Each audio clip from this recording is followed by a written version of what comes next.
अस्सलामुअलैकुम वरहमतुल्लाहि वबरकातुहू। मेरे प्यारे भाइयों बहनों और बुज़ुर्गों, आप हज़रात हज की तैयारी में मसरूफ़ हैं। अल्लाह तबारक व तआला आपको सेहत अता फ़रमाए ताकि आप बआसानी हज और उम्रा को कर सकें, क्योंकि काफ़ी मेहनतें मशक्क़तें होती हैं और पैसा भी सब जमा होता है। अल्लाह ताला आपको आपके हज को आसान करे। एक ख़बर आई है, एक तो ख़बर है पूरे इंडिया के लिए कि शेड्यूल जारी किया गया है, और एक ख़बर है बनारस वालों के लिए कि उनका एम्बोरेक्शन पॉइंट जो बनारस था यानी वाराणसी, उसको लखनऊ ट्रांसफ़र कर दिया गया है। कुछ रीज़न बताया गया है और उनके लिए थोड़ी दिक्कत है कि वहाँ से उनको सफ़र करना पड़ेगा लखनऊ, लेकिन बहुत ज़्यादा दूरी नहीं है। अल्लाह तबारक व तआला आपके सफ़र को आसान करे। तो उसमें भी आपका जो शेड्यूल जारी कर दिया गया है, देखिए लखनऊ से वाराणसी वाले जाएंगे जद्दा, और 7/6/2023 से इनकी शुरुआत होगी और 10/6/2023 को इनकी मुकम्मल होगी, और वापसी भी इनकी जद्दा ही से होनी है 19/7/2023 से।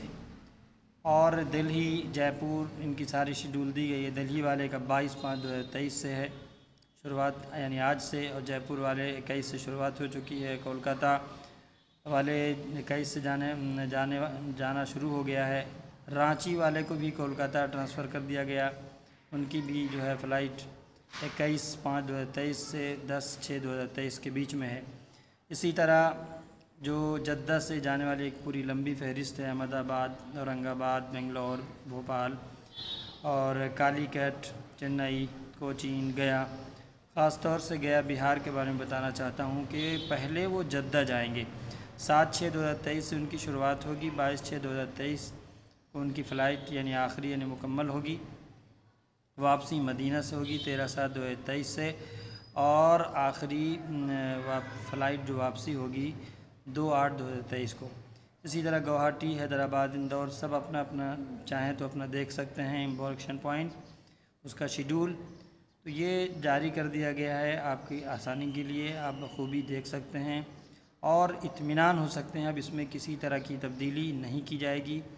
और अब इंशाअल्लाह जो 7 जून से जाने वाले हैं उनकी भी वो शेड्यूल आ जाएगी कि उनको किस फ़्लाइट से किस तारीख़ में किस वक्त जाना है, उनकी फ़्लाइट कब होगी।